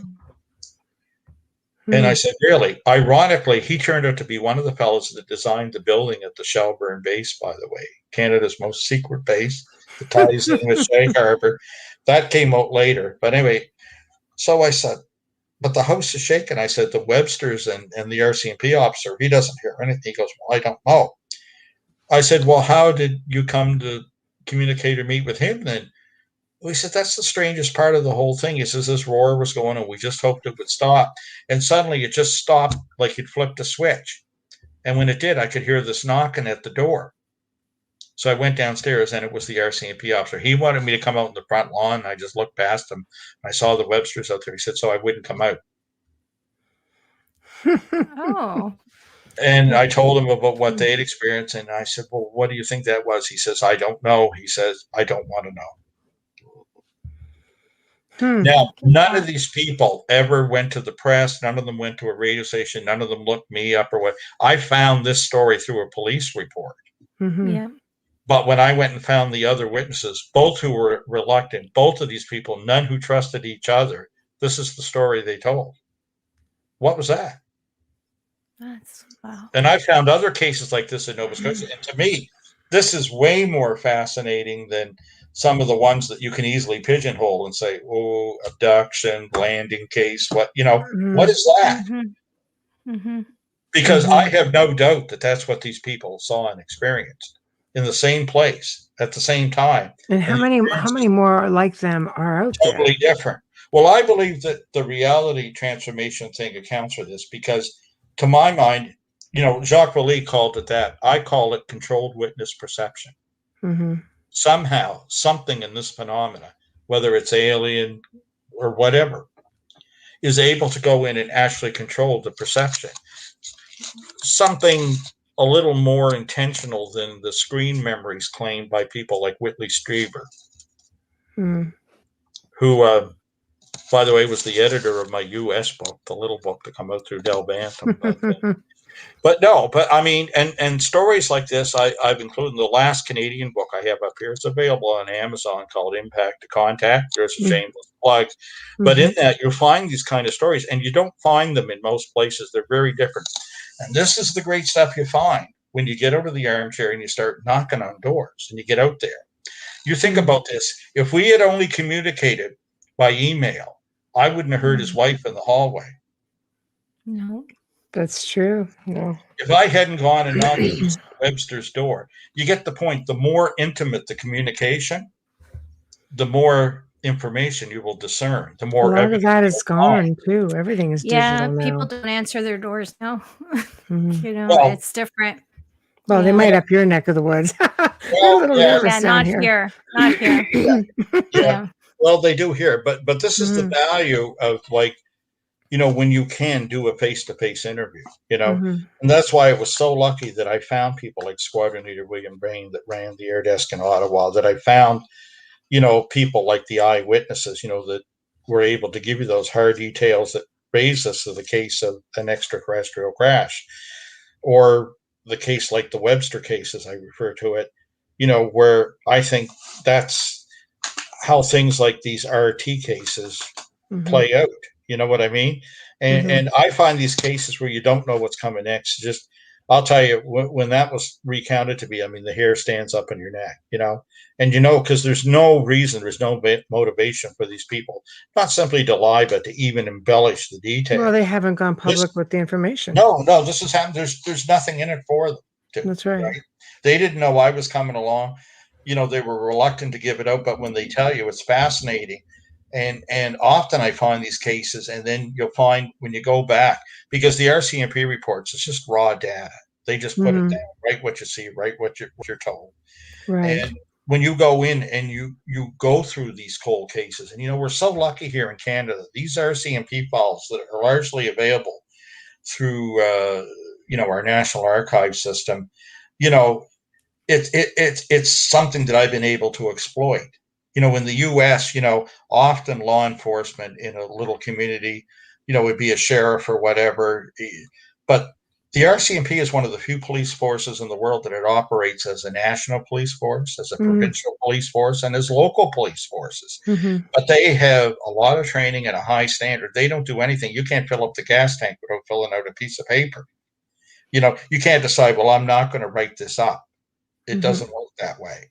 And it's a legacy that I've been able to exploit on some of these Canadian cases, and in fact, like their policy about what happens if something crashed from space that we didn't know what it was, and how I get that released, that gets a chapter in that last Canadian book I had come out, Impact to Contact. And ironically, this was so funny. The Mountie was so embarrassed because when they finally released it to me, get this. I requested, remember I mentioned earlier, it was called the Space Object Contingency Space Object Contingency Plan. He said, don't read too much into this, but there's an alternative title on the cover page. He says, it's unfortunate. And I kept saying, well, what is it? He goes, it's called the Master Plan. Oh, master And this plan. shows our working relationship with the U.S. on what happens. And we do see there is such a thing. And another example of how it played out in a practical way is back in the 70s, a Soviet nuclear satellite crashed in the far north, and Canadian and U.S. forces had to work together to retrieve all the debris and whatever. Mm-hmm. And all that was laid out in the same thing, because it's not just about UFOs, but satellites, space junk, whatever, a meteorite, anything that falls from space that's a hazard. These are the rules, and like if it happens in Canada, the RCMP, once they get there, they're in charge. If U.S. officials get there, once Canadian Armed Forces get there, if it's on Canadian soil, they're the lead agency. All the rules are spelled out, how far to keep people downwind, if there's radiation, what to do. It was an amazing thing. And, that's a chapter in my book and that. But like I say, it's a different system here. It's not totally different than the U.S. We have problems with it too. But it's much more open. There's a clear set of rules, and I've been able to exploit them. And I like that. I've been able to exploit them. For all you 2 million people who are listening. I exploit the rules. No, I like that. It makes you badass. No, but I mean, it's our tax dollars at work. If it's there, if you preserve it, why can't I see it? Right. No, I agree with you. I agree with you completely. I'm glad that there are people such as yourself that go out there and dig, because there's so many stories that are you just will not ever hear. And just like the one you mentioned, it's interesting. I find it interesting that you have two houses side by side, and one house isn't experiencing anything and one house is experiencing something completely different. Yeah. Exactly. And yet it's a stone throw away. It's just fascinating to me. Yeah. Well, I believe there's two types of reality transformation. There's the ones where everybody perceives it the same, and there's the one where the witness is being controlled to see something different, for reasons unknown, right? I think it's just a step beyond what Whitley Strieber speculated about, like in books like Communion, where he said, sometimes somebody might have a memory of running into a herd of deer where they shouldn't, the large eyes, and this is a screen memory placed to hide the abduction experience or whatever. Well, maybe that's it. Maybe it's a different reason, but here's the cool part when you think about it. When you have two people experience something in the same place at the same time, totally different, to me, it's self-evident. It's a proof in itself that you're dealing with something otherworldly, something unconventional here. You know what I mean? It's not mass hysteria. It's not everybody seeing it the same. So when that happens, the cool thing about that is this is its own proof. I find those cases very exciting. Oh, absolutely. I'd love to know more. I think maybe we should bring you back sometime just with other stories that you have maybe. Oh, that's possible. I was a busy guy in the 90s, let me tell you. Yeah, I guess so. I can't wait. But that makes us very grateful. So before we go, tell everybody where to find you, what you've got coming up, anything you want to plug, website, anything like that. Events. Well, there's nothing too imminent because, like, right here, we're all dealing with COVID, and the rules here in Canada, particularly in this little province, have been very strict. Right. And in fact, we were going to have a big conference down in Yarmouth near Shag Harbour, a UFO expo, and we had a number of U.S. researchers coming, Nick Pope, Debbie Ziegelmeyer, and others, right?